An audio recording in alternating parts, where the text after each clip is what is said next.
Assalamualaikum warahmatullahi wabarakatuh. Salam sejahtera untuk kita semua. Shalom, Om Swastiastu, Namo Buddhaya, salam kebajikan. Apa kabar kawan-kawan? Semoga sehat terus ya, dan selalu semangat menjalankan ibadah puasanya.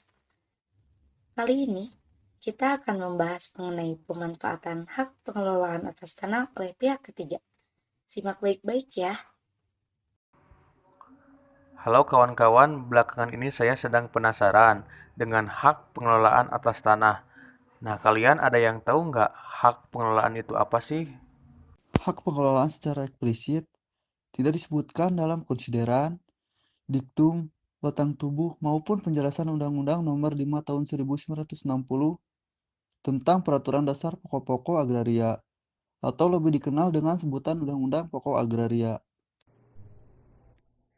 UUPA hanya menyebutkan istilah pengelolaan. Dalam penjelasan umum 2 angka 2 UUPA, hak pengelolaan merupakan hak menguasai negara yang wewenang pelaksanaannya sebagian dilimpahkan kepada pemegang haknya. Oh, begitu ya. Lalu siapa saja pemegang hak pengelolaan itu? Menurut pasal 67 ayat 1 Peraturan Menteri Negara Agraria atau Peraturan Kepala Badan Pertanahan Nasional Nomor 9 Tahun 1999, hak pengelolaan dapat diberikan kepada instansi pemerintah termasuk pemerintah daerah, badan usaha milik negara, badan usaha milik daerah, PT Persero, badan otorita, dan badan-badan hukum pemerintah lainnya yang ditunjuk pemerintah. Dari yang disebutkan tadi, apakah semua badan hukum dapat memperoleh hak pengelolaan? Perlu diketahui bahwa hak pengelolaan hanya dapat diberikan kepada badan hukum tersebut apabila tugas pokok dan fungsinya berkaitan dengan pengelolaan tanah. Oh iya, selanjutnya yang saya mau tanyakan, apakah memang bisa hak pengelolaan atas tanah ini diberikan kepada pihak ketiga? Nah, dalam UUPA sendiri menempatkan pengaturan tanah-tanah hak penguasaan dalam penjelasan umum 2 angka 2 dalam memberikan tanah dalam pengelolaan kepada badan penguasa. Dalam hal ini, departemen, jawatan, atau pemerintah daerah. Kemudian, dalam Peraturan Menteri Agraria Nomor 9 Tahun 1965 tentang pelaksanaan konversi hak menguasai atas tanah negara dan kebijaksanaan selanjutnya, Pasal 2 menyatakan jika tanah negara yang diberikan kepada instansi-instansi tersebut selain digunakan untuk kepentingan sendiri juga dimaksudkan untuk dapat diberikan kepada pihak ketiga dengan suatu hak, maka penguasaan atas negara tersebut dikonversi menjadi hak pengelolaan. Oh, seperti itu. Lalu apakah pemberian hak pengelolaan pada pihak ketiga ada batasannya? Tentu saja ada dong. Wewenang untuk menyerahkan tanah negara kepada pihak ketiga dibatasi. Yang pertama tuh, tanah yang luasnya maksimum 1000 meter persegi. Kedua, hanya kepada warga negara Indonesia dan badan-badan hukum dibentuk menurut hukum Indonesia dan kedudukannya di Indonesia. Dan yang ketiga, pemberian hak untuk pertama kali saja dengan ketentuan bahwa perubahan, perpanjangan, dan penggantian hak tersebut akan dilakukan oleh instansi agraria dengan pada asasnya tidak mengurangi penghasilan yang diterima sebelumnya oleh pemegang hak. Nah, yang selanjutnya, gimana sih cara pihak ketiga memperoleh pemanfaatan atas hak pengelolaan itu?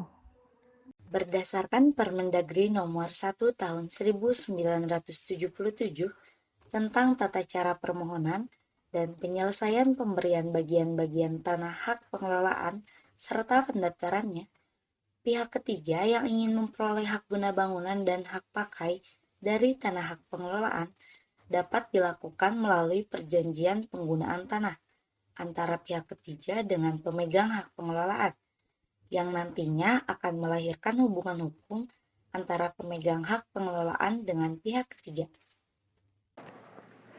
Namun, saat ini ketentuan mengenai perjanjian penggunaan tanah hak pengelolaan oleh pihak ketiga diatur dalam Peraturan Menteri Agraria Nomor 9 Tahun 1999 tentang tata cara pemberian dan pembatalan hak atas tanah negara dan hak pengelolaan, di mana dalam pasal 4 ayat 2 menyebutkan bahwa permohonan hak harus memiliki penunjukan berupa perjanjian penggunaan tanah dari pemegang hak pengelolaan. Terus bagaimana bentuk dari perjanjian antara pemegang hak pengelolaan dan pihak ketiga tersebut?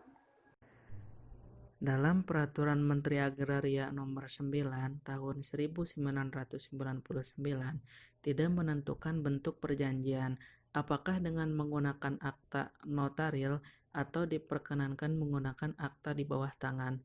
Bahkan hal-hal apa yang perlu dimuat dalam perjanjian tersebut juga tidak diatur.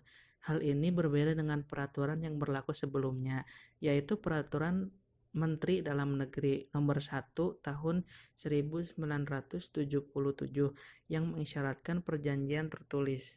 Antara lain memuat 6 keterangan mengenai, yaitu 1. Identitas pihak-pihak yang bersangkutan, letak, batas-batas dan luas tanah yang dimaksud. 2. Jenis penggunaannya. 3. Hak-hak atas tanah yang akan dimintakan untuk diberikan kepada pihak ketiga. 4. Keterangan mengenai jangka waktunya dan kemungkinan perpanjangannya. 5. Jenis-jenis bangunan yang akan didirikan di atas tanah yang diperjanjikan. 6. Dan ketentuan mengenai pemilikan bangunan tersebut. Pada berakhirnya, hak atas tanah yang diberikan, jumlah uang pemasukan, dan syarat-syarat pembayarannya. Penggunaan tanah hak pengelolaan oleh pihak ketiga dalam praktiknya juga dapat menggunakan perjanjian Bill Operate and Transfer.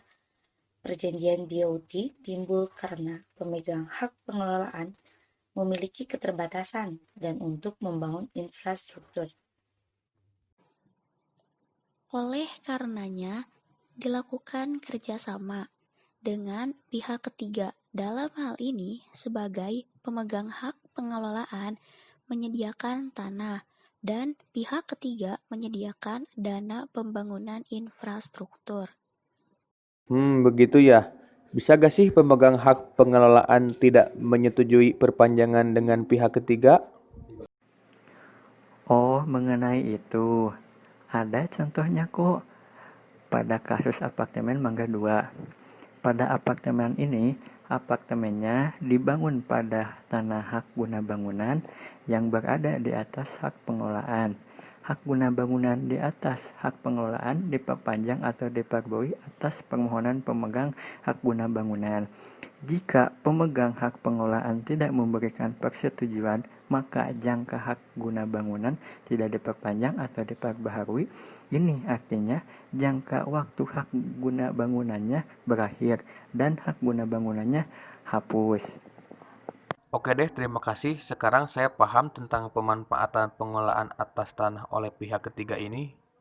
Nah, itu tadi sedikit pembahasan mengenai pemanfaatan hak pengelolaan atas tanah oleh pihak ketiga. Semoga kawan-kawan semuanya bisa memahami pembahasan kali ini ya. Terima kasih dan sampai jumpa.